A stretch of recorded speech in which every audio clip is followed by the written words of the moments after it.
You do not walk into fairy. You are taken into it, the way sleep takes you. One moment, the cold stone of the square under my feet, and the next, the world folds like wet silk, and the King of Thorns is carrying me through a door that is not a door, into a place my body has been homesick for my whole life without ever knowing its name. I should be terrified. I am terrified. But his arms are steady around me, and the veil pours past us like cool water shot through with stars. And somewhere underneath my fear, a small voice keeps saying, "Home, home, you're going home." And then we are through. And fairy opens around me, and I forget how to breathe. A court of black thorns and amber glass, spiraling up into a violet sky that has too many moons. Fire pours down the walls without smoke.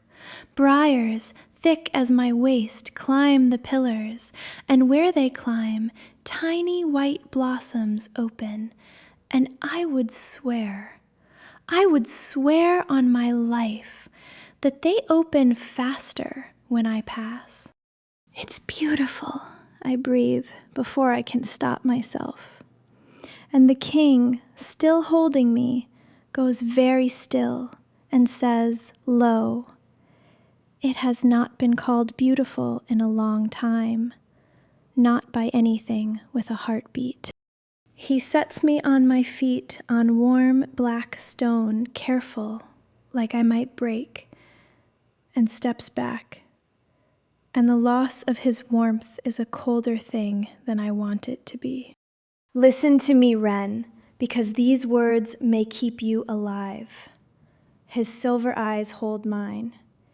In my court, you will eat nothing unless I place it in your hand myself.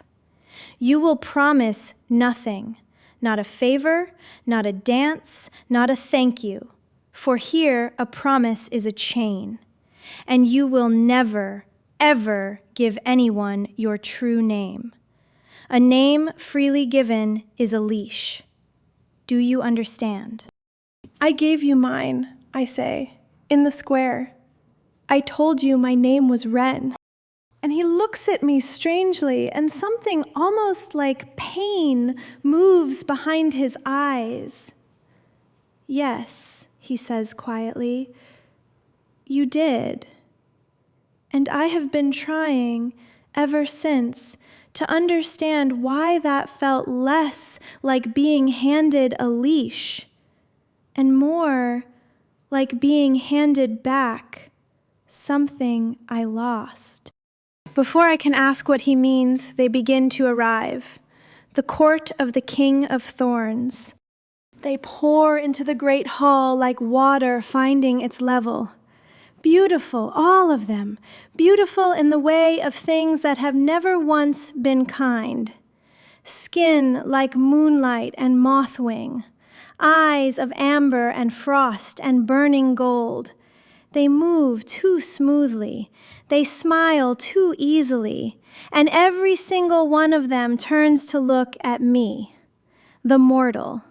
The small, warm thing the king has carried into their court of ice and thorns. I have been stared at my whole life. In my village, they stared at the touched girl, the strange girl, the girl flowers followed. But this is different. This is a room full of immortals looking at me the way a cat looks at something fluttering, curious, hungry, patient. The king does not leave my side. He does not touch me either, but he stands close, a wall of cold power between me and the worst of their attention. And I understand the message rippling through the hall as clearly as if he'd shouted it. She is under my protection. Do not. And then the court parts and she comes through it. She is the most beautiful thing I have ever seen, and the coldest, hair like spun silver falling to her waist, a gown the pale gray-green of winter frost.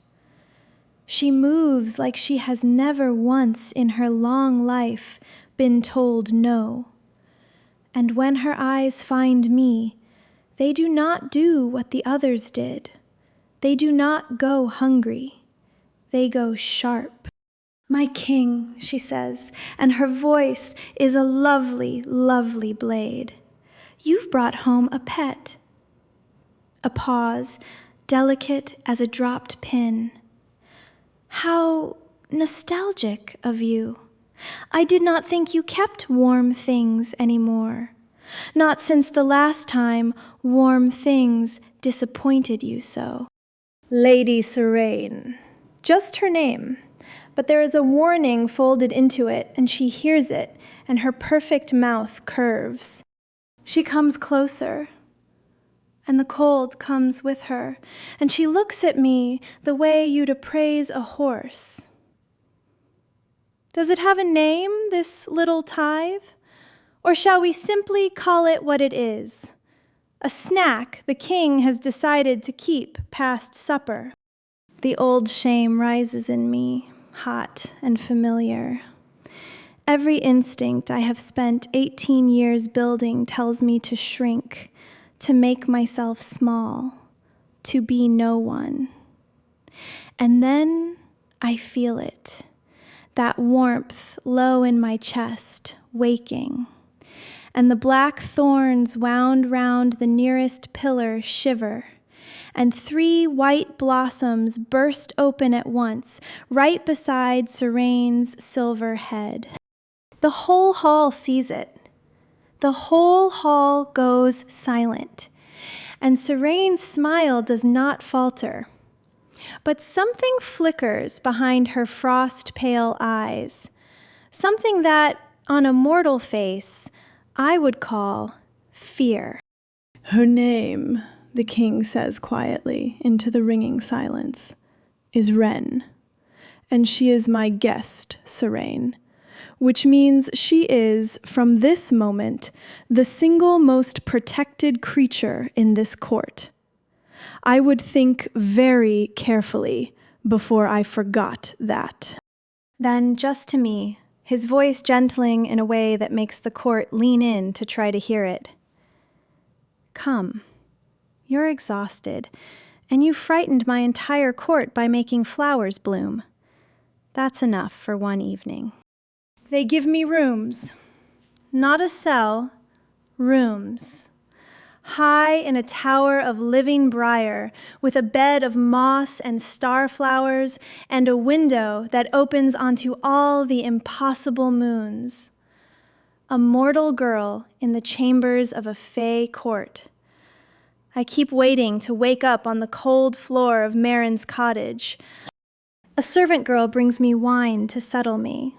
She is small and gray-eyed, and she will not quite meet my gaze, and she sets a goblet of something that glows softly like captured starlight on the table beside my bed. "For your nerves, lady," she murmurs, and slips away before I can remember the king's warning about eating nothing. I lift a goblet. It smells of honey and night-blooming flowers, and something older underneath, and my new, strange, waking senses, the ones that have been sharpening since the moment I crossed the veil, recoil. Because under the sweetness, under the glamour laid over it thick as a blanket, there is one small, bitter, wrong note. One drop. Nightshade. No, worse than nightshade. Something that even a mortal should never touch, wrapped in a glamour meant to make me drink it down and smile. I set the goblet down very carefully. My hands are steady, which surprises me. I have been in the court of the King of Thorns for less than an hour. I have made his rival flinch. I have made his court fall silent. And someone in this beautiful, terrible place has already decided that the safest thing to do is to make sure I never see the morning. But they've made one mistake. They think I'm a snack the king decided to keep. They have no idea what's waking up inside me, and I am done, so done, dying quietly for other people's comfort.